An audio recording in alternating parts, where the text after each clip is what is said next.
Mr. Cudjoe, when I came to your office about a week ago, what you said was that, Odilia, all the money is finished. And I seem not to know exactly where the money is.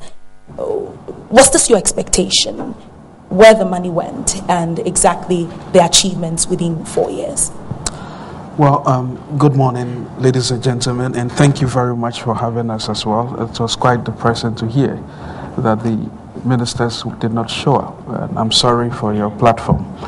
But let me just say that I'm sure the words I used were essentially what many people usually would say on the street. But of course, as Dr. Amin rightly has been doing all the math, is essentially also saying that, well, maybe not much had come in, but then the way we manage the little itself also speaks volumes about how we are going to manage the big, the petrodollars when they come in droves. Let me just say that for me, though, I wasn't entirely surprised that we were getting ourselves into this little abyss, for the simple reason that even before the oil would be dug out of the earth, we were making magical conclusions and calculations. And across board, by the way, the NPP flag bearer at the time had actually been rehearsing a $15 billion expectation over 5 years. And I was looking keenly at the numbers, and I was looking keenly at the reportage. And he repeated that with the Financial Times of London. And I said, okay, then this time around, I think he meant it. Our own president, who was vice president at the time, had promised the Western region people 10% of the proceeds, even before it was calculated. But then the Western region chiefs came to Accra, to the parliament, and then started asking their share. And I recall my good friend Egbert Fable, who said, now, please, with your permission, let me just jab the chieftaincy a little bit.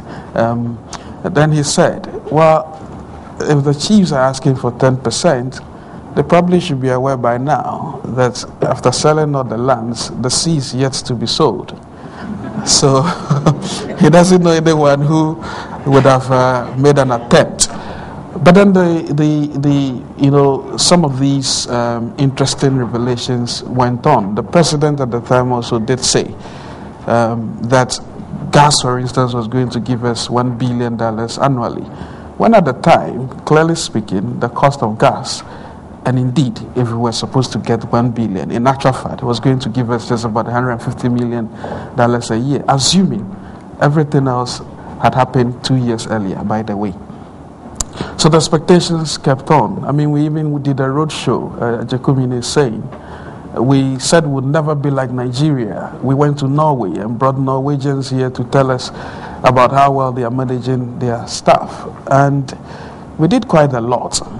But then some people, Jacomini and ourselves, we kept telling the GMPC and indeed the government that be careful.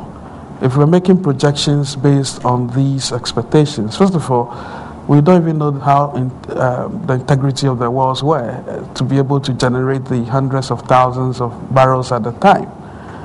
At some point, GMPC, fortunately, is not here today, but I would have said it to Thomas because I recall that conversation quite well.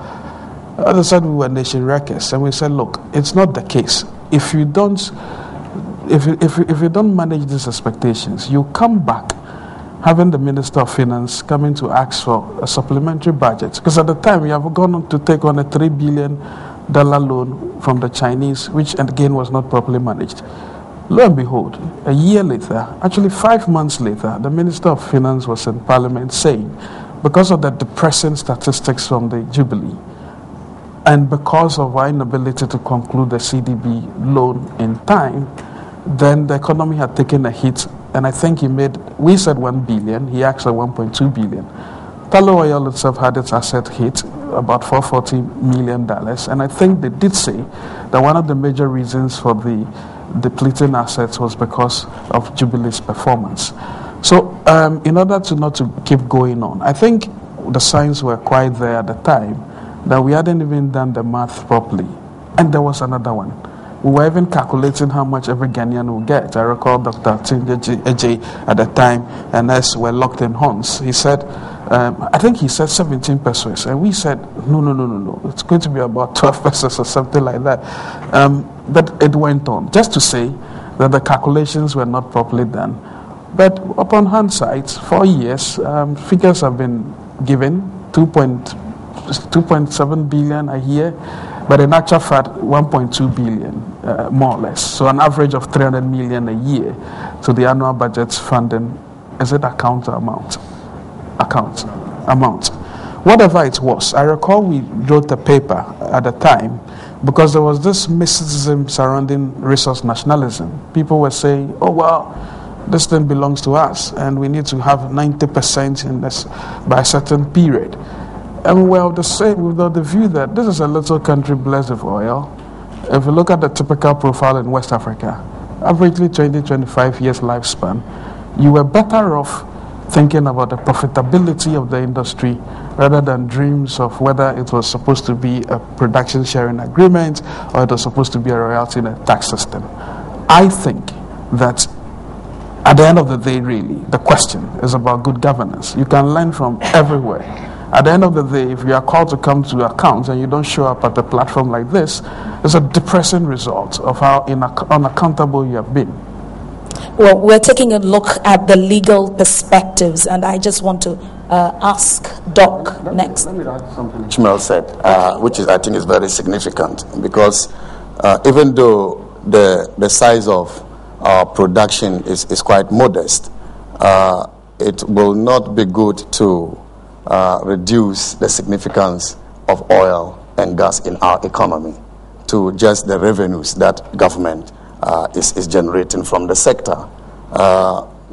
In 2012 and 2013, for instance, UNCTAD, for instance, estimated that Ghana was the third largest recipient of foreign direct investment. And more than 70% of this investment came to the oil and gas sector. And that was very significant. Also, in 2012, oil overtook cocoa as the second largest foreign exchange earner to our economy. These are very significant developments. And this is why I am worried sometimes, because these exports are coming from an enclave sector.